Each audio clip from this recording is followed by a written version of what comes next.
Good morning friends, my all YouTuber. आप लोगों के लिए एक बेहतरीन ऑब्जेक्टिव क्वेश्चन लेकर के आए हैं। पिछली कक्षा में आप लोगों को पढ़ाया गया था और टू ऑटोमन एंड एपीटैफ, है ना। तो एपीटैफ और टू ऑटोमन का ऑब्जेक्टिव सवाल लेकर के आए हैं। तो आज क्यों ना इस पर थोड़ा चर्चा कर ली जाए। ऑटोमन सबसे बेहतरीन कविताओं में गिनती की जाती है, जो मतलब ऑटोमन जो है जॉन किट्स की सबसे बेहतरीन कविताओं में एक है। तो चलिए चलते हैं आज के सवाल पे।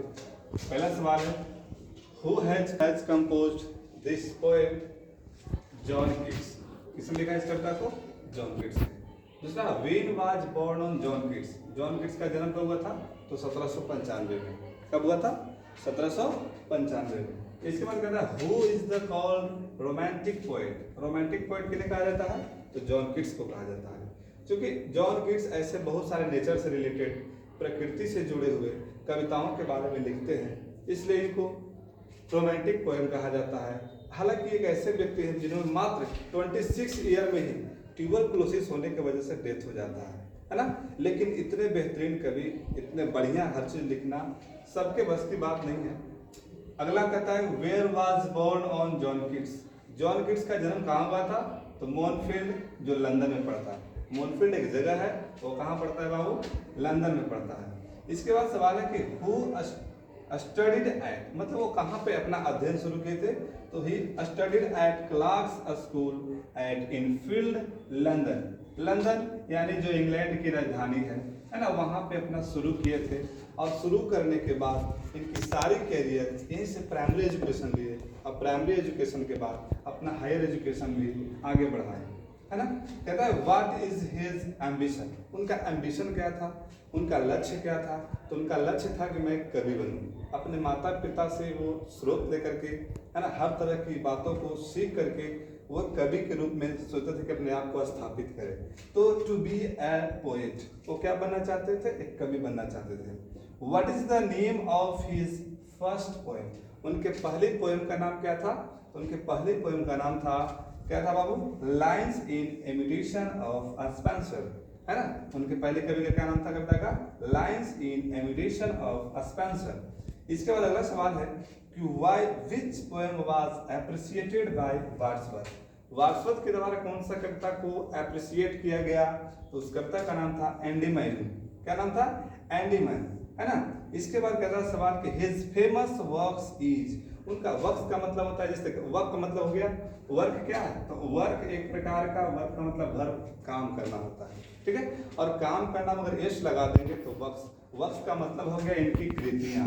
कृतियां मतलब इन्होंने कौन कौन से पुस्तक लिखे, कौन कौन से कविताएं लिखे, ये हो गया वर्क्स, है ना। जैसे इस तरह से प्ले बनता है। प्ले मतलब होता है क्या? खेलना। और यश लगा देंगे, प्ले मतलब हो जाएगा नाटक, ठीक है। कहता हिज फेमस वर्क्स इज, उनका प्रसिद्ध कृतियां कौन सी थी? तो टू ए नाइटिंगेल और टू ऑटोमन, है ना। एक बुलबुल के बारे में लिखे हैं और एक पतझड़ यानी शरद ऋतु के बारे में लिखे हैं। इसके बाद कहता है 10 नंबर कि ही वाज डेड ऑफ, वो किससे मरे?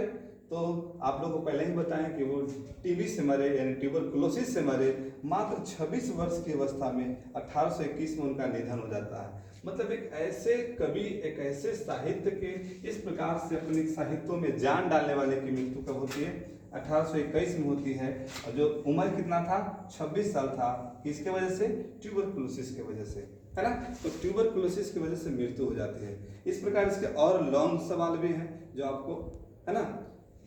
फिलहाल आप लोग देखते हैं एपीटैफ का ऑब्जेक्टिव क्वेश्चन। एपीटैफ में भी कुछ ऑब्जेक्टिव क्वेश्चन है जिस प्रकार है। एंड एपीटैफ की सबसे पहले सोचने वाली बात, एक समाधि स्थल यानी किसी की मेमोरी में एक ब्यूटीफुल, है ना, वुमेन होती है। उस ब्यूटीफुल वुमेन के बारे में पूरा कवि जो है अपनी चर्चा करते हैं। शायद पश्चिम के देश में इस प्रकार की सुंदर स्त्री उसने कभी नहीं देखा था, है ना। और उसके समाधि पे जाने के बाद सारे मतलब कवि लिखते हैं। तो चलिए इसका आंसर क्वेश्चन में पहला सवाल है, हु इज द पोएट और दिस पोएम? इस कविता के कवि कौन है? तो याद रखिए वाल्टर डेलामर, वाल्टर डेलामर। इसका मतलब है when was born on Walter de la Mare? Walter de la Mare का जन्म कब हुआ था? याद रखिए क्वेश्चन मार्क छूट रहा है ना।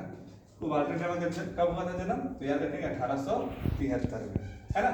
इसका मतलब where was born on Walter de la Mare? Walter de la Mare का जन्म कहाँ हुआ था? याद रखें, कार्लटन इन केंट, और कहाँ पड़ता है? इंग्लैंड में पड़ता है। यही इंग्लैंड है जिसकी राजधानी हम लोग लंदन बताए थे, है ना। ये एक प्रकार का अपने आप में समझिए कि बहुत बड़ी बात है कि इनके भी पिता जो थे मात्र 4 वर्ष की अवस्था में डेथ कर गए थे। यानी जितने भी दुनिया में इतिहास रचने वाले होते हैं उस सभी का बैकग्राउंड अगर आप पता लगाएगा तो कुछ न कुछ कहीं न कहीं कमजोरी जरूर आती है, लेकिन कमजोरियों को दूर करते हुए आगे निकलते हैं, है ना। वही वाल्टर डिलामर साहब कार्लटन इन केंट में जन्म हुआ इंग्लैंड में। इसके बाद सवाल है कि he lost his father at the age of, वो अपने पिताजी को खो दे, मतलब पिताजी का मृत्यु कब हुआ? कितने वर्ष की अवस्था में? तो 4 वर्ष के मात्र थे हमारे वाल्टर डिलामर साहब, उनके पिताजी का निधन हो जाता है। Where he settle after death his father, मतलब पिताजी के मृत्यु के बाद वो कहाँ सेटल हो जाते हैं? तो सेटल लंदन में हो जाते हैं। लंदन जो कि बड़ा ही उनके लिए लकी साबित हुआ, और वहाँ जाके जान पहचान बहुत बड़ा इंटरनेशनल रिकॉग्नाइजेशन मिला, वो भी उनके टैलेंट के आधार पे। कहता है ही इज नोन एज, उनको किस आधार पे जाना जाता है? तो ये सब विभिन्न प्रकार के कविताओं संग्रह जो लिखे गए, जैसे the world of children and the world of, है ना, सुपर नेचुरल, यानी बच्चों की संसार के बारे में से पुस्तक लिखे हैं, ये ज्यादा फेमस उनका हुआ। अगला सवाल है who has compose song for children, बच्चों के लिए जो गीत है ये किसने रचना किया है? तो वाल्टर डिलामर ने किया है। किसने किया है? वाल्टर डिलामर ने। अगला सवाल है कि एलिजाबेथ ऑनर्ड हिम विथ, मतलब उनको कौन से अवार्ड से सम्मानित किया गया? किसने सम्मानित किया? क्यों सम्मानित किया? तो एक अच्छी लिटरेसी होने के कारण एक अच्छा लिटरेचर लिखे, जिससे खुश होकर के वहाँ की महारानी जो थी एलिजाबेथ सेकेंड, जो 1953 ईस्वी में इन्हें ऑर्डर ऑफ मेरिट से सम्मानित करती है, नवाजती है। आप लोगों को पता होना चाहिए कि ऑर्डर ऑफ मेरिट वहाँ के सबसे उत्तम सम्मान है। जैसे आप लोग पाकिस्तान का अगर पूछा जाएगा पाकिस्तान का उत्तम सम्मान कौन सा है, तो याद रखेंगे निशान पाकिस्तान, निशान पाकिस्तान। उसी प्रकार से इंडिया का पूछेगा तो बहुत सारे हैं, भारत रत्न है, परमवीर चक्र है, महावीर चक्र है, और साहित्य में दिया जाता है नोबेल पुरस्कार है ना। यहाँ पर आपको पता भी होगा कि नोबेल पुरस्कार सबसे पहले रविन्द्रनाथ टैगोर जी को दिया गया था गीतांजलि के लिए। इसी प्रकार से अलग अलग अवार्ड भी दिए जाते हैं, है ना। तो ऑर्डर ऑफ मेरिट दिया गया, कब दिया गया? 1953 में। अब कहता है an epitaph is a type of, an epitaph किस प्रकार का है? क्या है? पोएम है, स्टोरी है, एसे है, नॉवेल है, तो याद रखेंगे पोएम है ना। धन्यवाद, वॉच फॉर माय वीडियोस।